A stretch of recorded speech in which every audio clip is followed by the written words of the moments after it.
Oke, ini selanjutnya materinya adalah uji one way atau namanya uji Bonferroni. Uji Bonferroni ini untuk apa? Itu kan pertanyaannya, pertanyaan kalian. Uji Bonferroni ini untuk mengetahui min yang berbeda. Nah, tadi kan sudah saya singgung tuh di awal. Kalau misalkan eh, hasil dari kesimpulan yang awal tadi itu sebenarnya kurang dapat diandalkan gitu atau masih masih harus dilakukan tes lanjutan. Nah, sebenarnya tesnya ada banyak nih. Cuman ya, yang di stand ini tesnya adalah uji Bonferroni ya. Jadi kita akan melakukan uji Bonferroni. Oke, di sini step one itu kita disuruh untuk mencari t-testnya. Do a separate test for each pair of samples, but make the adjustment described in the following steps. Ya, jadi mereka tuh memberikan rumus seperti ini ya. Rumusnya ini nih, MS errornya dipakai. MS clue, MS error, MS errornya dipakai di sini. Nah, kemudian kita tuh akan mencari tahu atau membandingkan nantinya. Langsung ke Excel saja ya. Kalau di sini jelasinnya susah. Kalau dalam bentuk kata-kata dan juga bahasa Inggris. Oke, kita akan langsung beralih ke Excel. Sebelumnya kita coba lihat PPT-nya dulu ya. Di sini dikasih rumus, kemudian ya ini membandingkan p-value ya. Ini sudah aku baca semuanya sih kemarin. Masa aku membuat paper gak baca. Ini juga sudah dikasih contoh seperti ini. Ini contohnya ini masih terkait sama soal yang ini tadi. Nih, soalnya sama kayak yang ini ya. Katanya di sini. Oke, kita akan langsung beralih ke Excel. Sampai interpretasi nanti. Selesai. Sedikit loh materi minggu ini termasuk. Kita ke Excel ya. Tuh, sebentar. Oke, ini uji Bonferroni di sini. Kita pakai data seperti yang di one way. Ini sama ya datanya, kayak yang ini. Nah, sebenarnya prosesnya berlanjut ya. Cuman tadi memang aku jelasnya itu ke jeda sama uji perubahan ini. Nah, sebenarnya ini jadi satu harusnya. Kalau misalkan mengerjakan nanti ada soal esai yang kita disuruh untuk menyelesaikan satu apa ya? Bukan siklus ya. Ya satu siklus lah ya. Satu siklus misalkan dari one way kemudian diuji ANOVA, kemudian dapat kesimpulan awal yang ini. Terus kita lanjutkan lagi ke uji Bonferroni untuk mendapatkan kesimpulan akhir. Gitu sih, intinya seperti itu. Nih, jadi datanya ini sama. Langkahnya juga sama ya. Pertama-tama kita pakai data analisis untuk data yang ini. Kita lihat nih, ini datanya sama kayak yang di slide one way. Nah, kita fokus di sini sama dinilai MS-nya. MS yang bawah ya. MS error. Yang kasih warna deh. Jauh.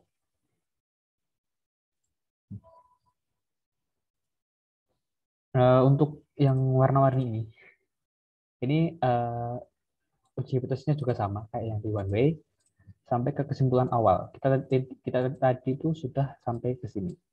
Ya. Sekarang kita lanjutkan ke uji Bonferroni. Caranya seperti apa? Yang pertama, kita akan membuat pasangan sampel. Nih, kan ada tiga nih kategorinya. Satu, dua, tiga. Kasih keterangan nih. Small cars satu, medium carsnya dua, large cars itu tiga. Kasih nomor satu, dua, tiga, satu, dua, tiga. Kita akan melakukan pasangan-pasangan ya. Nah, ini kenapa kok warnanya abu-abu?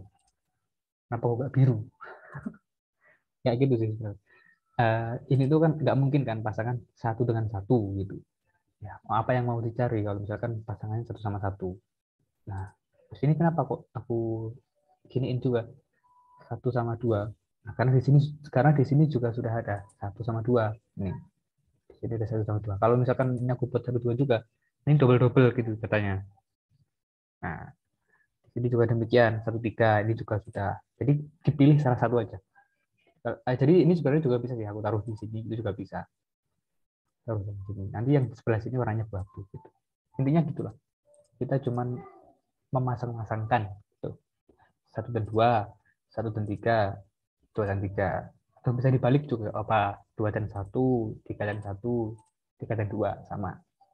Ya. Terus ini adalah uji T untuk mengetahui apakah ada min yang berbeda.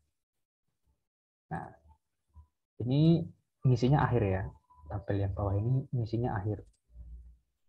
Sekarang kita masuk ke rumusnya. Ini aku kasih rumusnya, terus ini aku kasih alat hitungnya. Atau cheat sheet lah. Cuman ini cheat sheet-nya masih agak perlu effort ya. Kayaknya kemarin sudah aku ubah. Buat bentuknya jadi gini lagi. Nah, kayak gini nih harusnya. Oke, gak apa-apa lah. Nanti aku benerin. Oke, di sini ada alat hitungnya atau cheat sheet. Ini sebenarnya caranya rumusnya seperti ini. X bar 1 min X bar 2. Artinya, rata-rata 1 kurangnya rata-rata 2 per ns error dikali 1/n1 atau 1/jumlah sampel 1 plus 1/jumlah sampel 2. Nah, ini udah aku buat nih, tinggal masukin. ns errornya adalah di sini. Nih, 19. Terus X1. Nah, ini dari pasangan-pasangannya. Kita lihat di sini. Kita balik hasil hitungan ya. Fokus ke sini ya semuanya. Kita isi dulu yang bagian pasangan 1 dan 2. Maksudnya apa? Small cars dan medium cars.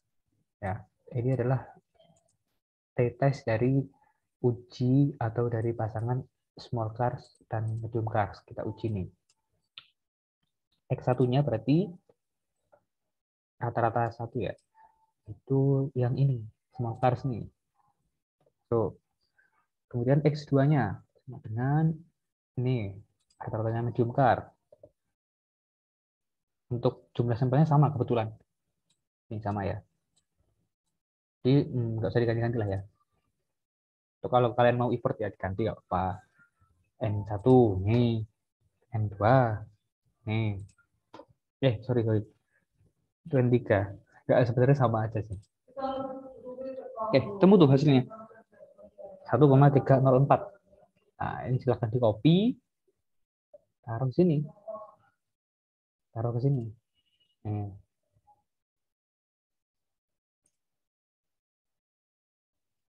Copy value aja ya. Nih. Waduh, nah kan berubah kan. Kayaknya aku ganti bentuk ininya. Bentuk alat hitungnya sebenarnya bentuknya nggak kayak gini. Kemarin udah aku revisi ini seharusnya. Oke. Cuman tahulah ya, ini angkanya di sini itu dari mana gitu.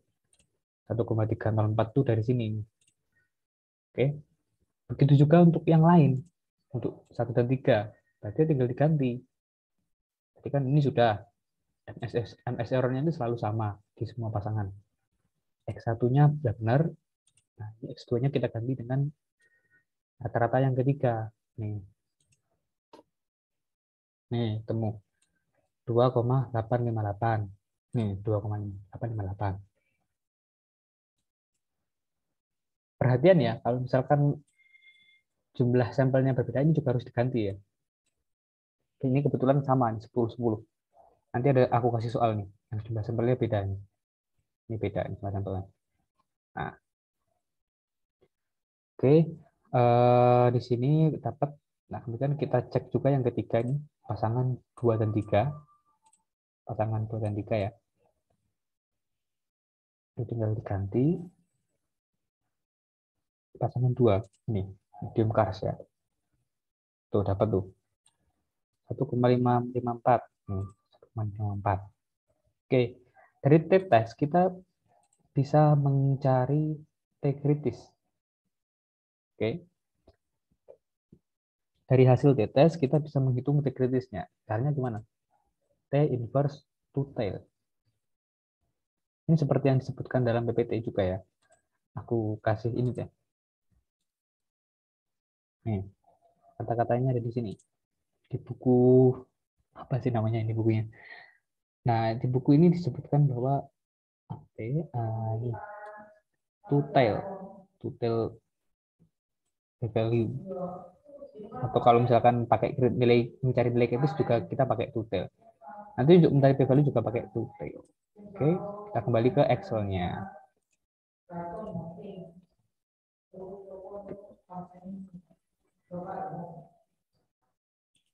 Nah, ini udah T kritis. Ini sama aja ya. Kemudian, oh ya jangan lupa, ini dirubah dulu. Degree of freedom. Tergantung soal ya. Karena di sini N ini adalah sampel, jumlah sampel. Karena di sini sampelnya ada 30, nah ini 30. Kemudian kategorinya 3. Ini. Jadi untuk degree of freedom-nya adalah 30 min 3. 7. Oke, ini dirubah. Untuk mencari kritisnya alpha dan degree of freedom yang dibutuhkan. Oke, degree of freedom-nya pakai yang di sini. Oke, ini sama samping, tinggal disesuaikan aja. Oke, kemudian kita juga bisa mendapatkan p-value. Nah, p-value dari mana? Dari T distribution to tail. Nih, yang dibutuhkan sama nih, tetap hasil t-test dengan degree of freedom. Oke, kalau yang t-test tadi kan alpha dengan degree of freedom. Kalau yang ini t-test dengan degree of freedom. Dapat nih angka kayak gini. 0,203, 0,008, 0,132. Tapi yang namanya uji Bonferroni, p-value-nya tidak langsung dibandingkan dengan alfa, tapi dikalikan dulu dengan jumlah kategorinya.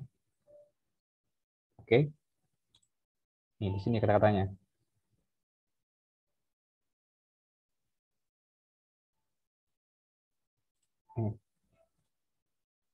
Hasil dari p-value itu dikalikan dengan 3. The number of different possible pairs of sample untuk mendapatkan p-value final. Oh ya, bentar kita hapus dulu. Terus kita kembali ke Excel lagi. Nih, ini kali 3 ya. 3 itu adalah jumlah kategorinya.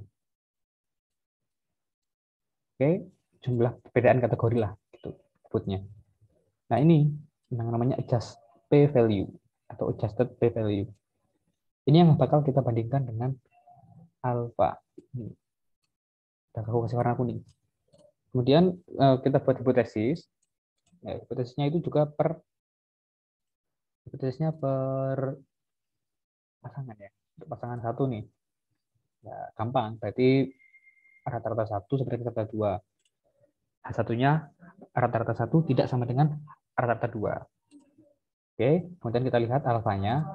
Alfanya 0,05, sedangkan adjusted p-value-nya itu 0,610. Nih, sama ya. Maka kesimpulannya file to reject H0 karena adjusted p-value lebih besar dari alpha. Jadi dia itu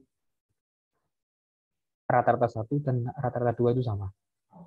Untuk pasangan 1 dan 2. Kemudian untuk pasangan 1 dan 3, kita coba lihat. Tinggal diganti aja ya, H0 dan satunya. Alfanya 0,05, kemudian adjusted p-value-nya 0,24. Nih, 0,24 nih. Kesimpulannya, ya reject lah. Kenapa? Karena dia kurang dari alfa. Ada tekek. Oke. Kemudian kita lihat kesimpulannya.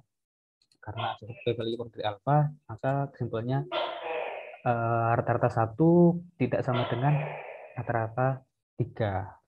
Oke, itu untuk pasangan 1 dan 3. Kemudian untuk pasangan 2 dan 3, kita lihat 0,395.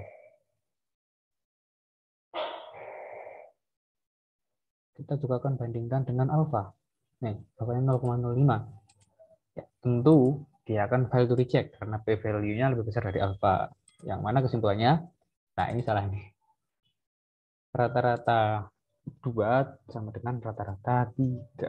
Oke, itu ya. Seperti itu. Atau kalian juga bisa masukkan di sini angkanya. Ini dari sini ya. Ini kan 1 dan 2 nih. 1 dan 2. Masukin aja di sini. 0,24, 1 dan 3. 2 dan 3, 0,395. Terus ke conditional formatting, nanti pilih yang di bawah 0,05. Ketemunya 0,024 atau pasangan 1 dan 3.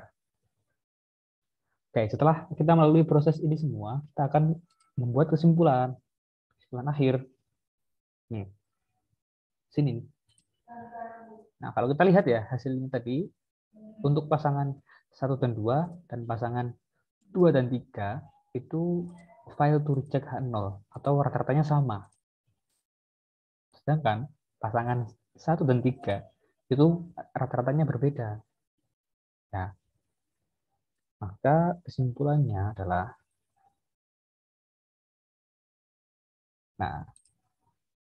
pasangan 1 dan 3 memiliki rata-rata yang berbeda. Artinya mobil kecil dan besar memiliki akibat kecelakaan yang berbeda. Oke, dapat dipahami. Pasangan 1 dan 3 memiliki rata-rata yang berbeda, artinya mobil kecil dan besar memiliki akibat kecelakaan yang berbeda. Oke, jadi ya tadi itu intinya dari awal ya. Kan kita sudah menghitung nih dari proses yang pertama, ANOVA yang pertama.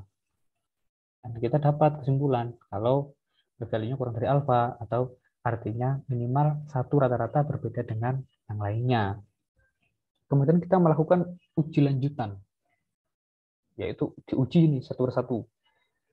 Small cars dipasangkan dengan medium cars, bagaimana? Terus medium cars dipasangkan dengan large car. Kemudian small cars dengan large car, gimana? Ternyata dari ketiga pasangan, itu dihasilkan yang berbeda itu cuma pasangan 1 dan 3. Sehingga di sini kita buat kesimpulan nih. Artinya mobil kecil dan besar memiliki akibat kecelakaan yang berbeda. Karena ini tadi kan tabel uji kecelakaan dari 3 kategori mobil. Dan kesimpulannya adalah karena ini 1 dan 3 ini berbeda, jadi ya mobil kecil dan besar memiliki akibat kecelakaan yang berbeda. Memiliki bisa juga nih kalimatnya diganti, memiliki nilai rata-rata uji kecelakaan yang berbeda, gitu juga bisa. Oke, dapat dipahami? Dapat dipahami. Oke, uji kecelakaan. Aku kasih tebak-tebakan nih. Kecoak apa yang masuk rumah sakit? Ya, jawabannya kecoak kecelakaan. Oke, ini aku kasih latihan ya. Jadi aku kasih latihan di sini. Ini sebenarnya contohnya sama kayak yang di PPT ya, atau ini sebenarnya data dari PPT. Silahkan nanti dicoba-coba dikerjakan ya. Dari uji ANOVA yang awal tadi, kemudian dilakukan uji Bonferroni ya, sampai nanti ketemu kesimpulan akhir. Silahkan nanti dicoba dikerjakan soalnya ini. Ini juga sudah aku kasih jawabannya. Nanti kalian coba bandingkan dengan jawaban yang ada di sini. Hasil kalian sama atau tidak gitu. Nih, jawabannya di sini. Kalau di jawabanku itu hasilnya dari kesimpulan awal itu ada satu rata-rata yang berbeda, tapi di kesimpulan akhir dia itu tidak ada yang ditolak H0-nya. Ya. Nih, aku buat kesimpulan kayak gini. Ini kesimpulan terpanjang di ekonometrika. Nah, silahkan aja dicoba ya. Untuk filenya bisa di-download di link. Nanti akan dikasih link sama panitia di bawah video Fitbar ini. Oke, dikasih sama Mas Panitia atau Mbak Panitia. Oke ya. Kita cukupkan, kita lanjut di part berikutnya untuk pembahasan terakhir. Oke.